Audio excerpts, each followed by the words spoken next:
28 inch की reel से उस 56 इंच के सीने को पूरे देश ने छुपते हुए देखा, घुटने टेक कर नाक रगड़ते हुए देखा।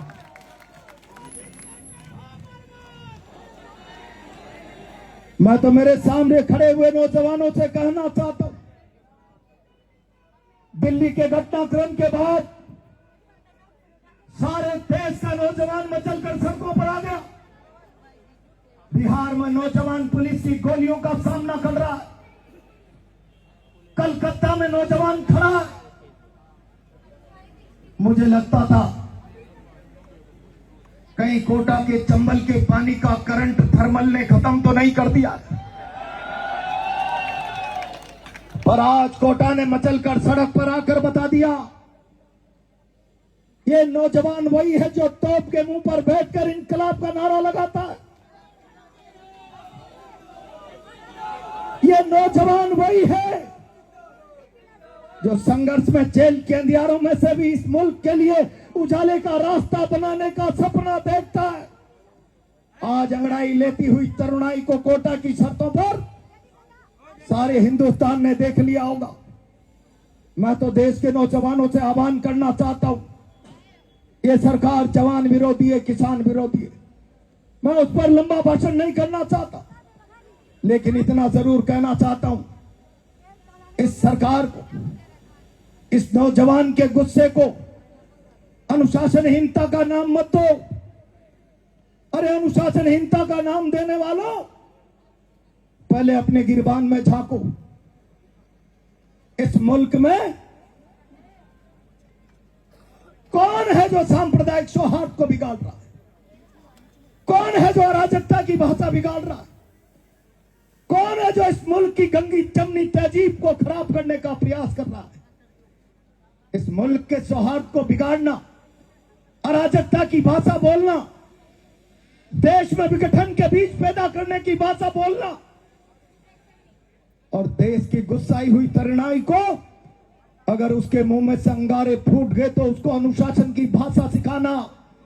पहले अपनी गिरबान में झांको, नौजवानों को चुनौती मत दो।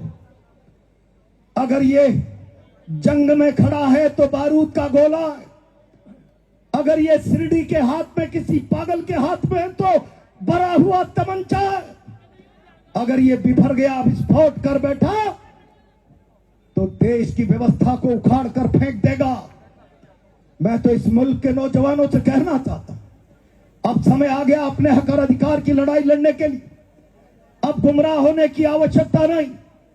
जिस प्रकार से धर्मांधता पैदा करके इस मुल्क को भ्रमित करके लगातार 3 चुनाव जीत लिए गए, अब मैं उनसे सवाल करना चाहता हूं। मैं भी भारतीय जनता पार्टी का हिस्सा था। राम मंदिर का ढांचा टूटा, नारे लगाए गए, ये तो पहली झांकी है, मथुरा काशी बाकी है।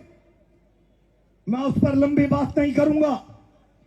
क्या मैं आपके माध्यम से मोदी जी से पूछूं, राम मंदिर बना, सारे देश ने धन संग्रह किया, हमने भी उसमें धनराशि का सहयोग किया,